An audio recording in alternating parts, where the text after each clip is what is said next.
currently being launched. Approximately 75 people die daily from cancer and 27,000 people die annually from the disease.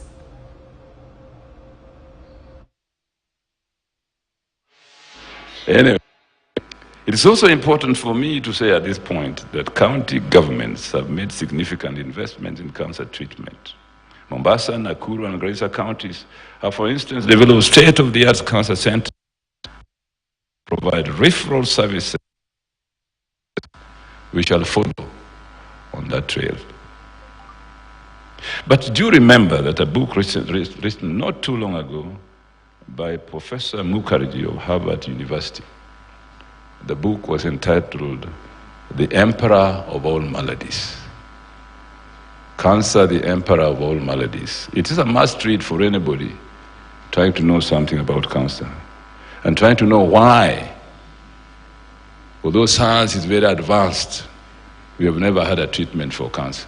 Not that the knowledge is not there, but read Mukherjee, then we shall know why this knowledge has not been applied to the practical problems of getting a treatment.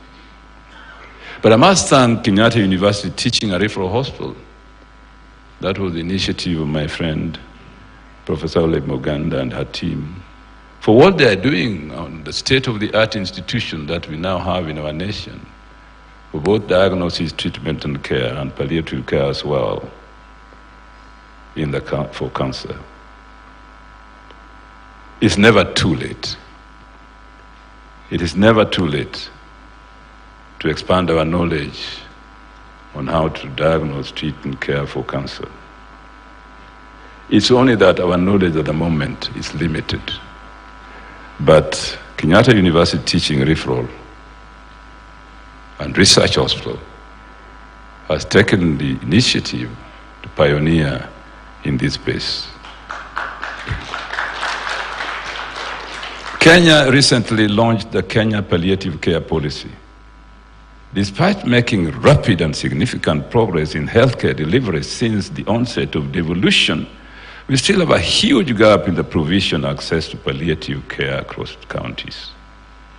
The majority of those diagnosed with cancer, 7 out of 10, are diagnosed during the late stages of this disease and will need palliative care. Very few of these patients will, however, access this care, and this access becomes more limited among certain groups, particularly children and people living with a disability. I must ask the National Health Insurance Fund. By the way, when I was Minister for Medical Services, I found that institution called the National Hospital Insurance Fund, which was a very morbid way of approaching healthcare insurance. So I insisted it must be called the National Health Insurance Fund, and I'm glad, with the help of somebody smiling in front of me, that was done. Less than 5% of pediatric patients who need palliative care have access to it.